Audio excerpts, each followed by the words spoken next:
नमस्कार दोस्तों, स्वागत है आपका एक बार फिर से आपके अपने यूट्यूब चैनल एडवांस स्टडीज़ में। मैं हूं आपका दोस्त मोहनलाल लोधा। दोस्तों, आज फिर से आपके लिए लेकर आया हूं करंट अफेयर से संबंधित 42 महत्वपूर्ण प्रश्न। 42 प्रश्न लेकर आया हूं दोस्तों इस वीडियो लेक्चर में, और सारे प्रश्न महत्वपूर्ण हैं। कुछ प्रश्न पिछली परीक्षा में आए हुए और कुछ बिल्कुल अद्यतन हैं जो कि आपकी परीक्षा में आने लायक है। उन सभी को मैंने इस वीडियो लेक्चर में शामिल किए हैं। दोस्तों, यदि आप चैनल पर नए हो तो प्लीज़ चैनल को सब्सक्राइब करिए, वीडियो को लाइक करिए और अपने दोस्तों के साथ शेयर करिएगा।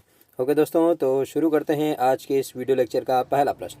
पहला प्रश्न ये रहा, राजस्थान में पहली बार गौरी महाकुंभ का आयोजन कहाँ किया गया? तो दोस्तों, राजस्थान में गौरी महाकुंभ का पहली बार आयोजन जो किया गया वो उदयपुर में किया गया। जी हाँ दोस्तों, उदयपुर इसका सही आंसर है। दूसरा वाला प्रश्न देखिए, राजस्थान की किस सीमावर्ती जिले में एंटी ड्रोन ऑपरेशन के लिए नोडल सेंटर बनाया गया? जी हाँ दोस्तों, कौन से जिले में, कौन सा जिला है वो जिसमें एंटी ड्रोन ऑपरेशन जो कि सीमा पार से आते हैं उनके लिए नोडल सेंटर बनाया गया? तो दोस्तों, ये जिला है बीकानेर। जी हाँ दोस्तों, बीकानेर जिले में नोडल सेंटर बनाया गया है। तीसरा प्रश्न देखिएगा, किस जिला प्रशासन ने ग्रामीण महिलाओं के सशक्तिकरण के लिए एक विशेष कंप्यूटर सखी कार्यक्रम, एक विशेष पहल की है जिसका नाम है कंप्यूटर सखी कार्यक्रम, जो शुरू किया गया है? तो दोस्तों, ये शुरू किया गया है चूरू जिला ने। जी हाँ दोस्तों, चूरू जिला इसका सही आंसर है। चौथा प्रश्न देखिएगा, जैक्सन ग्रीन कंपनी राज्य में किस जिले में ग्रीन अमोनिया और हाइड्रोजन प्लांट लगाएगा? तो दोस्तों, ये लगाएगा कोटा में। जी हाँ दोस्तों, कोटा में लगाएगा। नेक्स्ट, पांचवा प्रश्न, भगवान शिव की विश्व की सबसे बड़ी प्रतिमा राज्य में कहाँ स्थापित की गई है? तो दोस्तों, ये जो सबसे बड़ी प्रतिमा स्थापित की गई है नाथद्वारा राजसमंद में स्थापित की गई है। परीक्षा की दृष्टि से उपयोगी है। ये प्रश्न भी स्टार है दोस्तों, देखिएगा। खेजड़िली शहीद राष्ट्रीय पर्यावरण संस्थान कहाँ स्थित है? कहाँ स्थित है दोस्तों?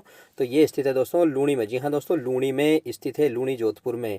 नेक्स्ट प्रश्न देखिएगा, सातवां प्रश्न, प्रदेश का पहला स्वचालित और जयपुर के सबसे बड़े पैसेंजर रोपवे का निर्माण कार्य किस मंदिर परिसर में शुरू किया गया है? दोस्तों, इससे पहले राजस्थान में 3 रोपवे पहले से संचालित है, सुंदा माता जालोर और करणी माता रोपवे उदयपुर और सावित्री देवी रोपवे अजमेर पुष्कर में।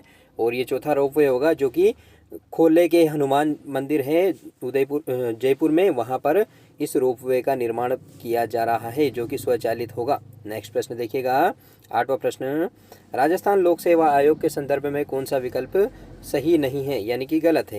तो देखिएगा, आयोग में एक अध्यक्ष सहित कुल 8 सदस्य होते हैं। बिल्कुल सही है दोस्तों, 7 सदस्य और एक अध्यक्ष इसमें होता है। वर्तमान में अध्यक्ष जो है संजय कुमार सोत्री है, तो ये भी सही है दोस्तों। तीसरा देखिए, अध्यक्ष एवं सदस्यों की अधिकतम कार्यकाल होता है या तो 6 वर्ष होता है या उससे पहले 62 वर्ष उम्र हो जाती है तो रिटायर हो जाते हैं। तो ये भी बिल्कुल सही है। पहला, दूसरा, तीसरा बिल्कुल सही है। चौथा देखिए, आयोग एक सांविधिक संस्था है। दोस्तों, आयोग एक सांविधिक संस्था नहीं है, ये एक संवैधानिक संस्था है। जी हाँ दोस्तों, संवैधानिक संस्था है। जिन जिन संस्थाओं का उल्लेख भारतीय संविधान में होता है उनको संवैधानिक संस्थाएं बोलते हैं, संवैधानिक संस्थाएं बोलते हैं। जबकि जो किसी नियम या किसी अधिनियम द्वारा बनाया जाता है उनको सांविधिक संस्था बोला जाता है। मुझे कमेंट करके बताइए कि जो राष्ट्रीय मानवाधिकार आयोग है और राज्य मानवाधिकार आयोग है वो संवैधानिक संस्था है या सांविधिक संस्था है? ठीक है दोस्तों। नौवां प्रश्न देखिएगा, कोणार्क युद्ध स्मारक कहाँ स्थित है? जी हाँ दोस्तों, कोणार्क युद्ध स्मारक कहाँ स्थित है? तो ये स्थित है दोस्तों जोधपुर में। जी हाँ दोस्तों, जोधपुर में कोणार्क युद्ध स्मारक स्थित है। 10वां प्रश्न देखिएगा, प्रदेश का पहला प्लेनेटोरियम कहाँ बनाया जाएगा? तो दोस्तों, ये बनाया जाएगा कोटा में। जी हाँ दोस्तों, कोटा में प्रदेश का पहला प्लेनेटोरियम बनाया जाएगा। 11वां प्रश्न, सीमा सुरक्षा बल ने एक अनूठी पहल के तहत डेजर्ट थीम पार्क का निर्माण कहाँ करवाया है? तो दोस्तों, कहाँ करवाया है? ये करवाया है दोस्तों जैसलमेर में। जी हाँ दोस्तों, जैसलमेर में डेजर्ट थीम पार्क का निर्माण करवाया है। 12वां प्रश्न देखिएगा, निम्नलिखित में से कौन सा विकल्प सुमेलित नहीं है यानी गलत है? तो विधानसभा अध्यक्ष देखिएगा दोस्तों, विधानसभा अध्यक्ष सीपी जोशी है, बिल्कुल सही है। महाधिवक्ता महेंद्र सिंह सिंघवी है, बिल्कुल सही है। पुलिस महानिदेशक उमेश मिश्रा है, ये भी बिल्कुल सही है। लोकायुक्त संदीप मेहता नहीं है दोस्तों। लोकायुक्त जो है वो प्रताप, जी हाँ दोस्तों, प्रताप कृष्ण लोहरा है दोस्तों, प्रताप कृष्ण लोहरा है दोस्तों, बोहरा नहीं है, प्रताप कृष्ण लोहरा है। जबकि संदीप मेहता है, जी हाँ दोस्तों, जो संदीप मेहता जी हैं ये हैं चेयरमैन है राजस्थान राज्य न्यायिक अकादमी के। तो इसको भी आप याद रखना। नेक्स्ट देखिएगा 13वां प्रश्न, 20 सूत्रीय कार्यक्रम क्रियान्वयन एवं समन्वय समिति का उपाध्यक्ष कौन है दोस्तों? तो डॉक्टर चंद्रभान सिंह है, वो उपाध्यक्ष है इस समिति के। और जो सीएम होता है, जी हाँ दोस्तों, सीएम यानी कि मुख्यमंत्री इस समिति का पदेन अध्यक्ष होता है। दोस्तों नथमल डिडेल है, ये राजस्थान राज्य पथ परिवहन निगम के प्रबंधक है। महादेव सिंह खंडेला है, ये किसान आयोग के अध्यक्ष है। विभव गलोरिया आरसी, जी हाँ दोस्तों, आरसी राजस्थान क्रिकेट एसोसिएशन के अध्यक्ष हैं। 14वां प्रश्न देखिएगा, हाल ही में रूपाखेड़ा तांबेखेरा में मैग्नीज अयस्क के भंडारों का पता चला, ये किस जिले में है? तो दोस्तों ये बांसवाड़ा जिले में है। जी हाँ दोस्तों, बांसवाड़ा जिले में मैग्नीज अयस्क के भंडारों का पता चला है। लीलवानी एक खान है पहले से ही, वो भी बांसवाड़ा में ही है। और राजस्थान में सबसे ज़्यादा मैग्नीज का उत्पादन होता है वो बांसवाड़ा में ही होता है। 15वां प्रश्न देखिएगा, 15वां प्रश्न इस प्रकार से हैं, ओम प्रकाश जहांगीर जिन्हें 2018 के लिए राष्ट्रीय पुरस्कार से सम्मानित किया गया है, किस कला से संबंधित है? तो दोस्तों ये संबंधित है काष्ठ कला से। जी हाँ दोस्तों, काष्ठ कला से संबंधित है और विशेष रूप से चंदन की नक्काशी के लिए जाने जाते हैं। नेक्स्ट प्रश्न है 16वां प्रश्न, लोकसभा और राज्यसभा की राज्यों की जो विधानसभाएं हैं के पीठासीन अधिकारियों व सचिवों का सम्मेलन जनवरी 2023 में कहाँ आयोजित किया गया? तो दोस्तों ये आयोजित किया गया राजस्थान विधानसभा जयपुर में। ओके, तो इसका आंसर हो जाएगा राजस्थान विधानसभा जयपुर। 17वां प्रश्न देखिएगा, मेरी पुलिस मेरी दोस्त नामक अभियान किस जिले में संचालित किया गया? तो दोस्तों ये संचालित किया गया है डूंगरपुर में। जी हाँ दोस्तों, डूंगरपुर में मेरी पुलिस मेरी दोस्त अभियान संचालित किया गया है। 18वां प्रश्न देखिएगा, 7 और 8 अक्टूबर 2022 को इन्वेस्ट राजस्थान समिट 2022 का आयोजन कहाँ किया गया? तो दोस्तों ये आयोजन किया गया राजधानी जयपुर में। जी हाँ दोस्तों, राजधानी जयपुर में इस सम्मेलन का आयोजन किया गया। 19वां प्रश्न देखिएगा, 27 जनवरी 2022 को मिनिएचर न्यूक्लियर पावर गैलरी का लोकार्पण कहाँ किया गया? तो दोस्तों ये कोटा में किया गया है। नेक्स्ट प्रश्न देखिएगा, 20वां प्रश्न, स्वामी विवेकानंद मॉडल स्कूल पनवाड़ को राष्ट्रीय स्तर पर स्वच्छ विद्यालय पुरस्कार प्रदान किया गया, ये किस जिले में स्थित है? तो दोस्तों ये टोंक जिले में स्थित है। जी हाँ दोस्तों, टोंक जिले की निवाई तहसील में ये विद्यालय स्थित है। 21वां प्रश्न देखिएगा, 21वां प्रश्न देखिएगा इस प्रकार से है, जनवरी 2023 में जयपुर इंटरनेशनल फेस्टिवल यानी कि जिफ का आयोजन किया गया, ये कौन सा संस्करण था? तो दोस्तों ये 15वां संस्करण था। जी हाँ दोस्तों, ये 15वां संस्करण था। नेक्स्ट देखिएगा 22वां प्रश्न, 18वीं राष्ट्रीय स्काउट एंड गाइड जम्बूरी का आयोजन जो किया गया था रोहट पाली में किया गया था। कब किया गया था? जनवरी 2022 में। इसका प्रोमो गीत क्या था? तो दोस्तों इसका प्रोमो गीत था पाली धरा पर लाग्यो मेड़ो। जी हाँ दोस्तों, पाली धरा पर लाग्यो मेड़ो इसका प्रोमो गीत था। नेक्स्ट देखिएगा 23वां प्रश्न, 18वीं राष्ट्रीय भारत स्काउट गाइड जम्बूरी की जो थीम थी, अभी प्रोमो गीत देखा है तो थीम क्या थी? थीम थी दोस्तों इसकी शांति के साथ प्रगति। जी हाँ दोस्तों, शांति के साथ प्रगति इसकी थीम थी, जबकि जो प्रोमो गीत था वो पाली धरा पर लाग्यो मेड़ो ये था दोस्तों। 23वां प्रश्न इस प्रकार से है। और 24वां ये देखिए, 24वां प्रश्न ये रहा, महिला अधिकारिता निदेशालय को UNFPA के समन्वय से पायलट प्रोजेक्ट के रूप में किस जिले में की 2 पंचायतों में गर्ल फ्रेंडली ग्राम पंचायतों के रूप में विकसित किया जा रहा है? तो ये है दोस्तों सवाई माधोपुर। जी हाँ दोस्तों, सवाई माधोपुर इसका सही आंसर है। 25वां प्रश्न देखिएगा, 25वां प्रश्न इस प्रकार से हैं, दिसंबर 2022 में चूरू जिले के सरदार शहर विधानसभा सीट के लिए हुए उपचुनाव में किसने जीत दर्ज की? तो दोस्तों इसमें अनिल शर्मा। जी हाँ दोस्तों, अनिल शर्मा कांग्रेस के जो हैं विधायक, इन्होंने जीत दर्ज की। और भंवरलाल शर्मा के निधन के बाद में ये सीट जो है खाली हुई थी, तो इसका आंसर है अनिल शर्मा। अगर ये पूछे कि किसके निधन पर सीट खाली हुई थी तो भंवरलाल शर्मा इसका आंसर हो जाएगा। नेक्स्ट प्रश्न देखिएगा, लाखासर और सतीपुरा। जी हाँ दोस्तों, लाखासर और सतीपुरा क्रमशः राज्य के किन जिलों में स्थित है जहां पोटाश के भंडार होने के संकेत मिले हैं? तो दोस्तों ये स्थित है बीकानेर और हनुमानगढ़ में। जी हाँ दोस्तों, बीकानेर और हनुमानगढ़ जिले में ये स्थित है। 27वां प्रश्न देखिएगा, सौर ऊर्जा उत्पादन क्षमता में राजस्थान का देश में कौन सा स्थान है? तो दोस्तों पहला स्थान है। जी हाँ दोस्तों, पहला स्थान है। और पहला स्थान किस तरीके से है दोस्तों? राजस्थान का 16,060 मेगावाट यहाँ सौर ऊर्जा की अधिष्ठापित क्षमता है। इस प्रकार से राजस्थान राजस्थान का पहला स्थान है सौर ऊर्जा के उत्पादन में। नेक्स्ट देखिएगा 28वां प्रश्न, राजस्थान की महिला स्वयं सहायता समूह द्वारा हस्त निर्मित वस्तुएं ऑनलाइन शॉपिंग वेबसाइट यानी कि अमेजन पर ऑनलाइन शॉपिंग वेबसाइट जो है अमेजन पर किस ब्रांड के नाम से उपलब्ध है? तो दोस्तों ये उपलब्ध है राज सखी के नाम से। जी हाँ दोस्तों, राज सखी के नाम से ये स्वयं सहायता समूह द्वारा निर्मित जो हस्तशिल्प है वो उपलब्ध है। नेक्स्ट प्रश्न देखिएगा, राजस्थान की फिल्म डेस्टिनेशन के रूप में विकसित करने के उद्देश्य से राजस्थान फिल्म पर्यटन प्रोत्साहन नीति का विमोचन कब किया गया दोस्तों, स्टार प्रश्न है। तो ये किया गया है दोस्तों 22 जुलाई 2022 को। जी हाँ दोस्तों, 22 जुलाई 2022 को इसका विमोचन किया गया है। हर परीक्षा में इससे प्रश्न आ रहा है, तो याद रखना इसको। 30वां प्रश्न है, हस्तशिल्पियों को सशक्त बनाने व राज्य के विकास में उनकी भागीदारी सुनिश्चित कर विलुप्त हो रही हस्तकलाओं को पुनर्जीवित करने के उद्देश्य से राजस्थान हस्तशिल्प नीति 2022 का अनुमोदन कब किया गया। तो दोस्तों ये किया गया है 17 सितंबर 2022 को। जी हाँ दोस्तों, 17 सितंबर 2022 को राजस्थान हस्तशिल्प नीति जो है इसको राज्य ने अधिग्रहित किया है या अनुमोदित किया है। 31वां प्रश्न देखिएगा दोस्तों, मुख्यमंत्री अशोक गहलोत ने हाल ही में इलेक्ट्रिक व्हीकल पॉलिसी को मंजूरी दी है, इसके संदर्भ में कौन सा विकल्प सही है। तो दोस्तों इसको मई 2022 में मंजूरी दी है, बिल्कुल सही है।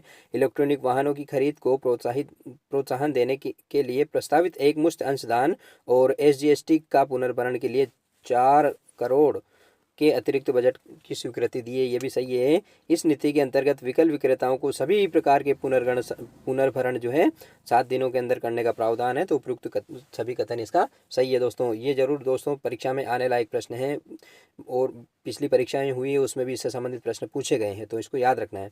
32वां प्रश्न देखिएगा, महिला स्वयं सहायता समूहों को मजबूत बनाने, बैंकों से ऋण दिलाने, गरीब संपत्तिहीन और सीमांत महिलाओं की आय बढ़ाने में कौशल विकास पर सामाजिक व आर्थिक उन्नति के लिए 26 अगस्त, जी हाँ दोस्तों 26 अगस्त 2022 को किसकी स्थापना की गई है। तो दोस्तों इसके लिए स्थापना की गई है राजस्थान महिला निधि शक्ति निधि। जी हाँ दोस्तों, राजस्थान महिला शक्ति निधि की स्थापना की है। नेक्स्ट देखिएगा 33वां प्रश्न, प्रदेश में स्टेट फ्लैगशिप कार्यक्रम में कितनी योजनाओं को हाल ही में शामिल किया गया है। दोस्तों पहले से ही 28 स्टेट फ्लैगशिप योजनाओं में शामिल थी, अब 5 योजनाओं को और शामिल कर लिया गया है। इस तरीके से जितने जिले हैं राजस्थान में 33 जिले। जी हाँ दोस्तों, तो 33 स्टेट फ्लैगशिप कार्यक्रम में 33 योजनाएं अब शामिल हो चुकी हैं। तो अब इसका आंसर हो जाएगा दोस्तों 5। जी हाँ दोस्तों 5 नई 5 स्टेट फ्लैगशिप योजनाओं को इसमें शामिल किया गया है। ओके नेक्स्ट 34वां प्रश्न, प्रदेश में किस योजना के तहत खेतों को जानवरों से सुरक्षा के लिए राज्य सरकार द्वारा ताड़बंदी पर अनुदान देने की अपूर्व पहल की है। तो दोस्तों कौन सी योजना है। तो ये है दोस्तों राजस्थान फसल सुरक्षा मिशन। जी हाँ दोस्तों, राजस्थान फसल सुरक्षा मिशन।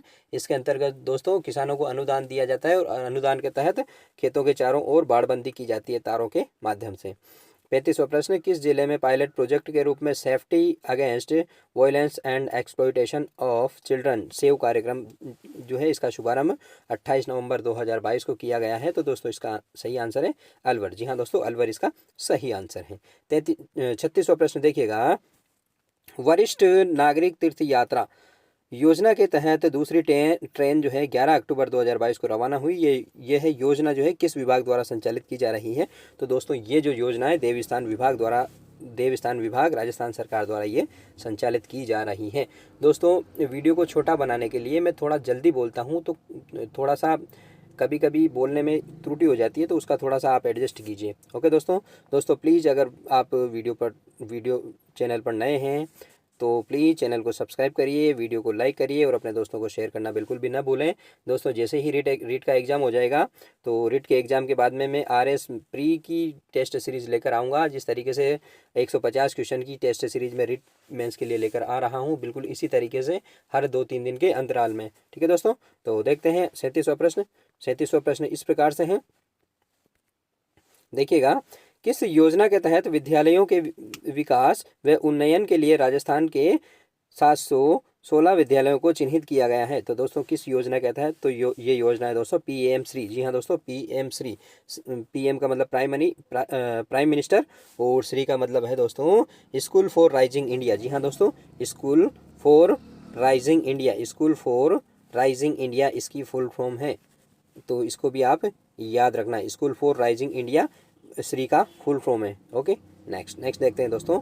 नेक्स्ट प्रश्न ये रहा 38वां, हाल ही में उच्च शिक्षा हेतु महिलाओं को प्रोत्साहित करने के उद्देश्य से किस विश्वविद्यालय द्वारा पाठ्यक्रम की निर्धारित जो फीस है उसका पुनर्वर्णन करने का प्रावधान किया गया है या इसका निर्णय लिया गया है। तो दोस्तों यह है राजस्थान का एकमात्र खुला विश्वविद्यालय जो कि वर्धमान महावीर ओपन यूनिवर्सिटी कोटा में है। ओके नेक्स्ट 39वां प्रश्न, आज़ादी के अमृत महोत्सव के अवसर पर हर घर तिरंगा पहल के तहत हर घर तिरंगा अभियान चलाया गया है। कब चलाया गया है दोस्तों? तो ये चलाया गया था दोस्तों 13 अगस्त से 15 अगस्त 2022 के बीच में। अच्छी तरीके से याद रखना है दोस्तों, 3 दिन थे ये, 3 दिन। ओके, 3 दिन में तो 13 आ रहे दोस्तों, और 15 अगस्त चूँकि ख़त्म हो गई थी, आज़ादी 15 अगस्त को मिली थी, तो 3 दिन चले थे, 13, 14 और 15। तो ये 3 से और 3 को याद रखना है प्रारंभ में। ओके, और अंत आज़ादी के साथ ही ये ख़त्म हो गया था। आज़ादी का जो स्वतंत्रता दिवस हमने मनाया उसके साथ ही ख़त्म हो गया था। ओके, नेक्स्ट, 3 दिन तिरंगा घरों पर फहराने का प्रावधान था। 40वां प्रश्न देखिएगा, इंदिरा गांधी मातृत्व पोषण योजना जिसको प्रायोगिक तौर पर 5 जिलों में संचालित की गई थी, जो टीएसपी वाले जिले थे उसमें उसको संचालित की गई थी, उन जिलों में प्रायोगिक तौर पर। इसको 26 अगस्त 2022 को इसका दायरा बढ़ा दिया है। तो इसका दायरे में कितने ज़िले शामिल हैं? तो दोस्तों इसमें पहले 5 जिले थे, अब इसमें संपूर्ण राजस्थान के सभी जिलों को शामिल कर लिया गया है, यानी कि 33 जिला इसका सही आंसर हो जाएगा।